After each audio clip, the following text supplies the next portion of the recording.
My sister forged Mom's will and took everything. You were always second best, she said, smiling in front of the cameras. I vanished without a word. But exactly 1 year later, during her live charity gala in Boston, I hijacked the stage and ended her career. I'm Lauren Mitchell, and if you asked anyone in Boston 5 years ago, they'd have told you I had the perfect life. Top financial analyst, daughter of Caroline Mitchell, one of the most respected names in consulting, and the obvious heir to her firm, Mitchell and Hart. People assumed I had it all handed to me. They didn't know how hard I worked for it. They didn't see the late nights, the quiet sacrifices, the way I tried to prove myself over and over again, especially next to my younger half-sister, Chloe. Chloe was always the star. She was the one people noticed at galas, in glossy magazines, always smiling in a cloud of designer perfume and expensive champagne. She had the charm, the social presence, the perfect timing with every camera. But when it came to business, she couldn't care less. She once joked that spreadsheets gave her migraines. Still, I never envied her. We were different. I lived in numbers and logic. She lived in likes and followers. And for the most part, that worked. Our mother, Caroline, was strict but fair, or so I thought. She built Mitchell and Hart from scratch. She always said that family legacy wasn't given, it was earned. I believed her. I believed that if I stayed loyal, if I worked hard, if I helped the company grow, I'd earn my place. And I did. I was promoted quickly, handled major clients, and even streamlined our investment division, doubling revenue in less than 2 years. Mom praised me publicly. Chloe never seemed to care. Everything changed the day Mom died. It was sudden, a stroke. No warning. One morning she was in her office, and by that night, she was gone. Chloe and I sat next to each other in silence as the lawyer read her will 2 weeks later. I remember clutching a tissue, so tight it tore in my hand. I expected pain, but not this kind. What I didn't expect was betrayal. The lawyer, Mr. Dalton, read through the documents, his voice flat and professional. And then he said it. All personal and business assets are to be transferred to Ms. Chloe Mitchell. Just like that. Not split. Not shared. Not even a mention of my name. At first, I thought it was a mistake. A page missing. A legal error. But when I turned to Chloe, she didn't look surprised. She looked satisfied. Like this was exactly what she wanted. Mr. Dalton glanced at me, clearly uncomfortable, but continued reading. Afterward, I pulled Chloe aside in the hallway of the estate, away from the guests and flowers and fake sympathies. What is this? I asked, my voice trembling. This isn't right. She promised me. She changed her mind. Chloe interrupted, her tone cool. Face it, Lauren. You were never really a Mitchell. You were just the reliable assistant who followed orders. That line. I've replayed it 1,000 times. Never really a Mitchell. I couldn't understand how she could say that. I grew up in that house. I worked side by side with our mother. I sacrificed my own life for that company. After the will reading, I stayed quiet for a while.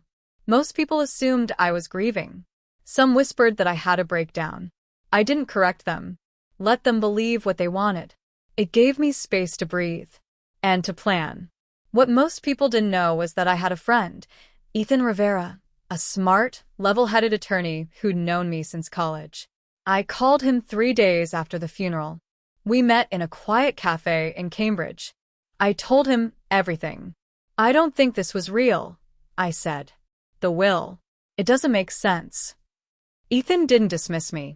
He nodded slowly and said, then we start digging. But quietly. The first break came 2 weeks later. Ethan contacted me late at night.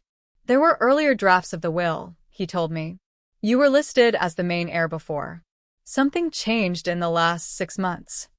I felt sick. Can we prove it? Maybe, he said. But if Chloe forged the documents or bribed someone, we need solid evidence. We weren't alone. David Tran, the firm's former CFO, reached out to me soon after.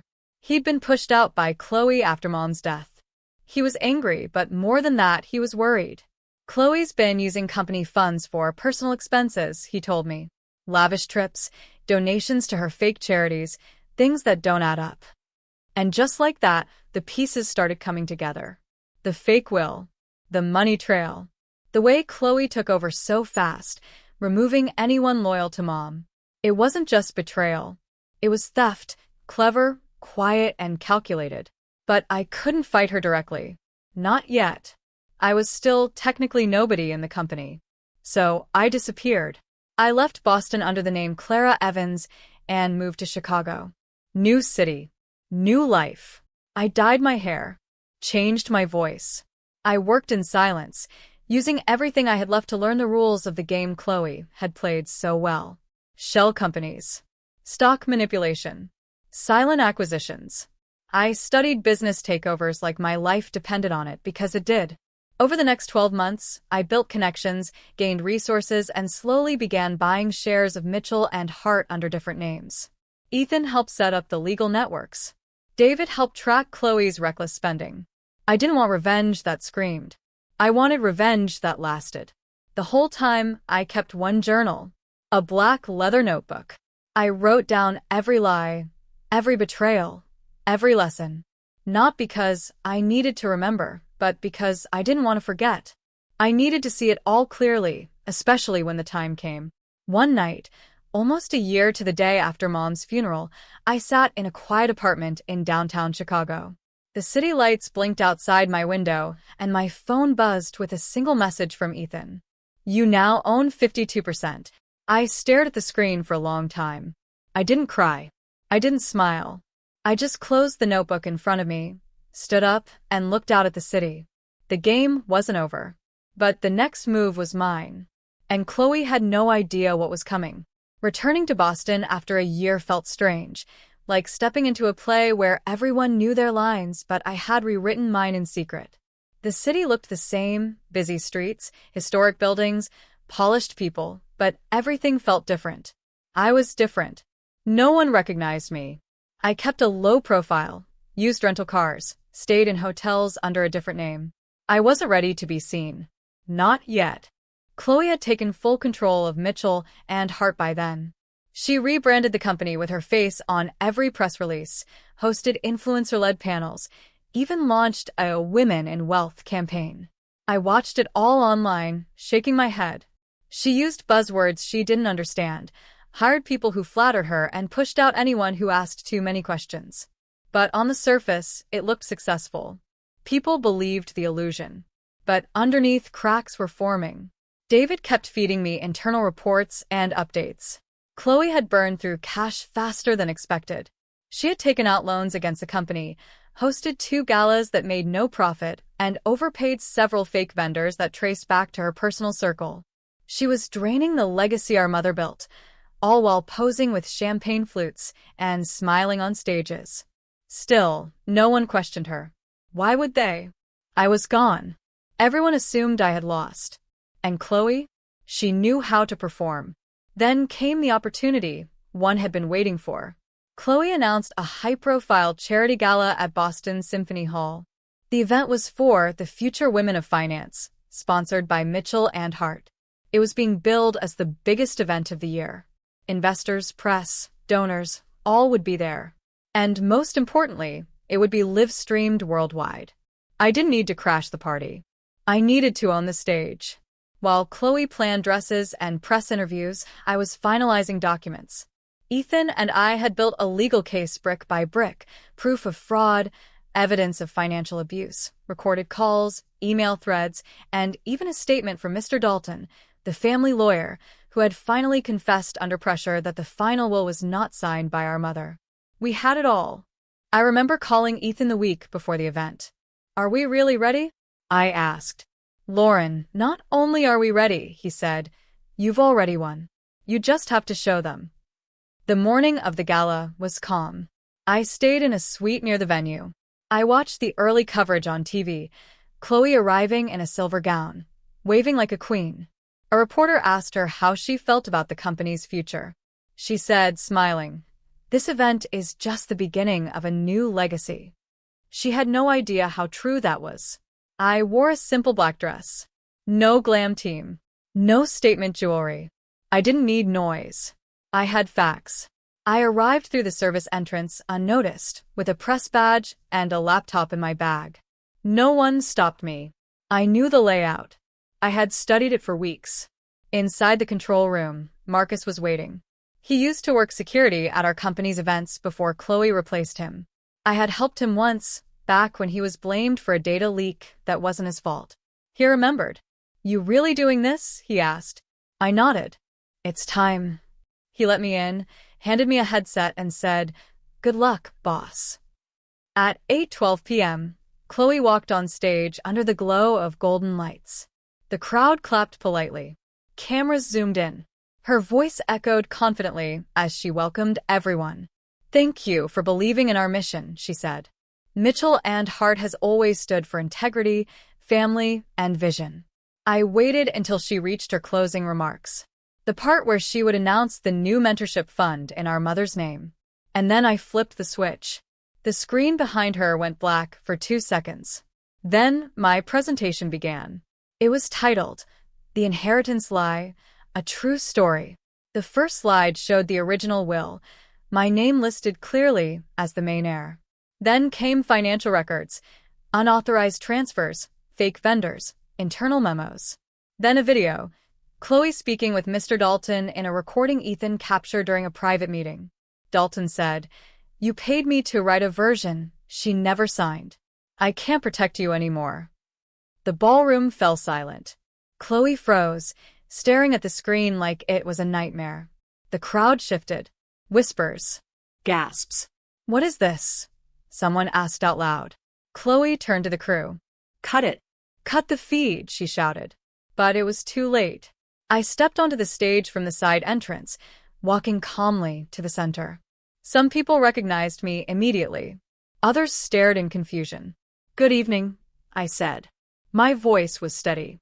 "My name is Lauren Mitchell."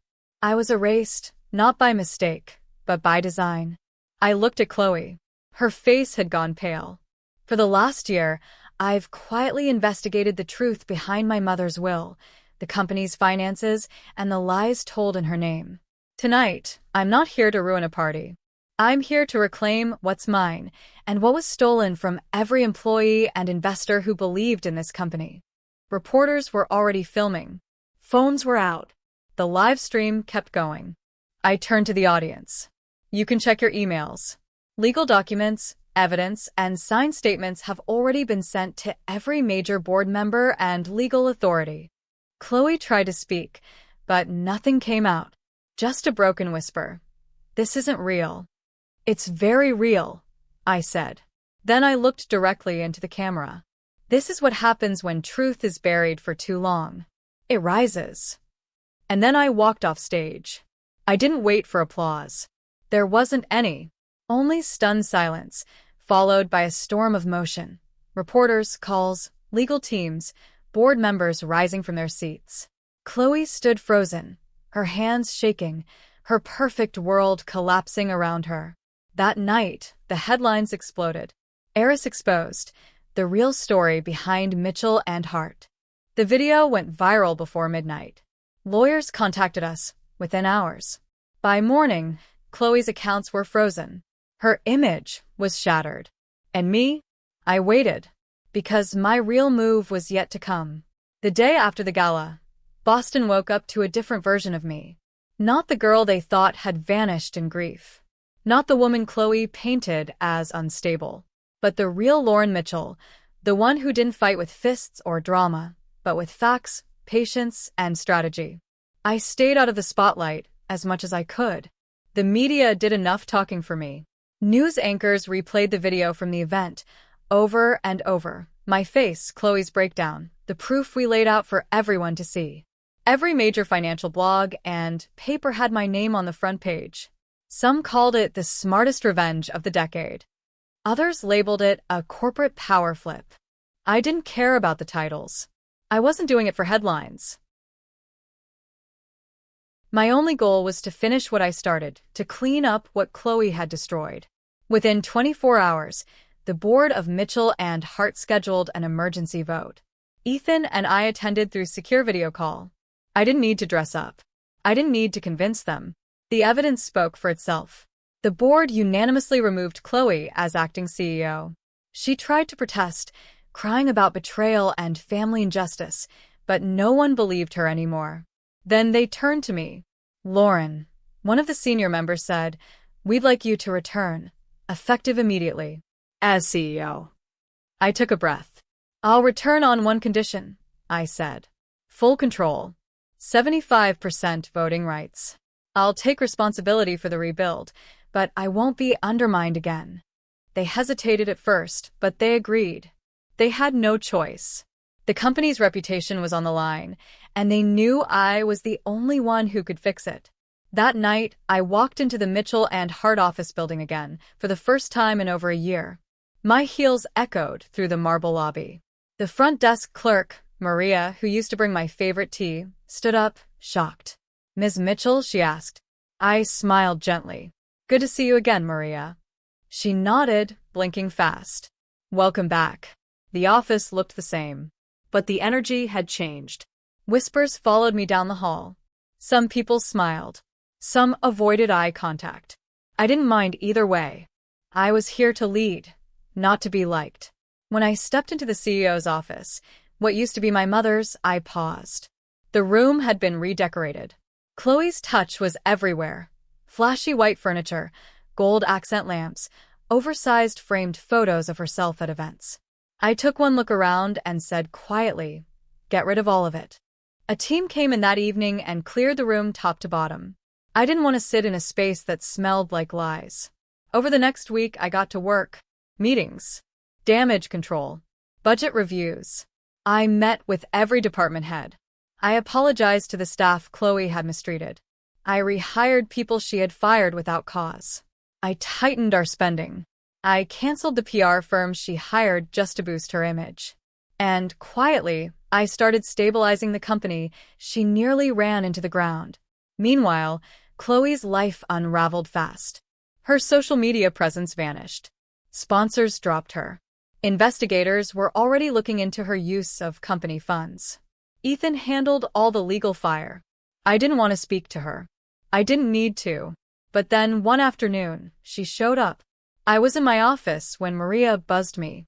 "Ms. Mitchell, Chloe is here. She says she just wants 5 minutes." I thought for a second. Let her in. She walked in slowly. No makeup. Plain clothes.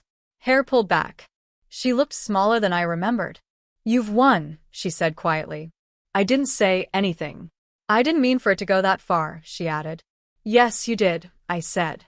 Calm. Cold. Honest. "You meant for me to disappear. You meant to take everything."